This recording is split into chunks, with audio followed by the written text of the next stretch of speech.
Hello everyone and welcome to TalkSped. We're going to continue our conversation about how technology supports individuals with disability. In the last few segments, you saw in AAC how speech generating devices, certain apps, help individuals communicate by generating speech. In this segment, you're going to learn a little bit more about assistive technology, what it is and how it helps individuals with disability. We know that technology is part of our life right from the time when we get up till we go to bed. We cannot say how much we are depending on technology. It is part of our lives when we're talking, when we're sleeping, and also whether we're working or for our entertainment or education. Especially in the time of COVID, we've seen that we are spending a lot of time in front of the screen. So it is very important for us to figure out how technology is impacting our health, and especially for those with disability who face bigger challenges in their everyday life. So what we mean by assistive technology is any piece of equipment, a product, or a system that supports an individual's ability to improve, maintain, or increase their functional daily living capacity for individuals with disability. So, any small thing, it can have a big range. It could be something as simple as a pencil grip or adapted scissor that helps a child with their fine motor skill.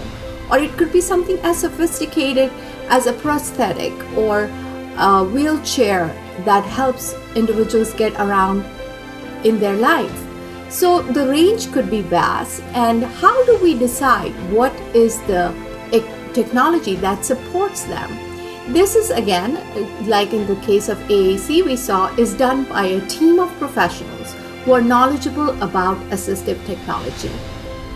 It could include physicians, speech therapists, occupational therapists, rehab engineers, and special educators, and of course the family members who know the child really well or the individual really well and see and understand the needs that they may have and the barriers that they are facing in their daily living skills.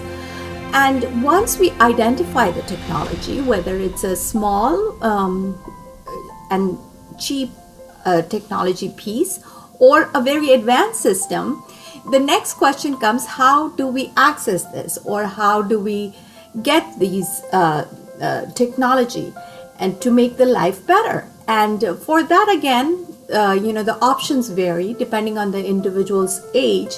If it's a young child and somebody who has a diagnosed disability, then we look at the school system where we have the individualized educational plan and the special education services and other ways in which we can access some of these resources. If it's an individual who has Medicare or a veteran's disability, then we have other resources. And then of course there is the private health insurance too. So the system also changes from one state to the other and what you have available and access to. So this is, it's not very easy to figure out the access and availability. However, it is very critical to figure it out and then support the individual with that need of technology to make their life better.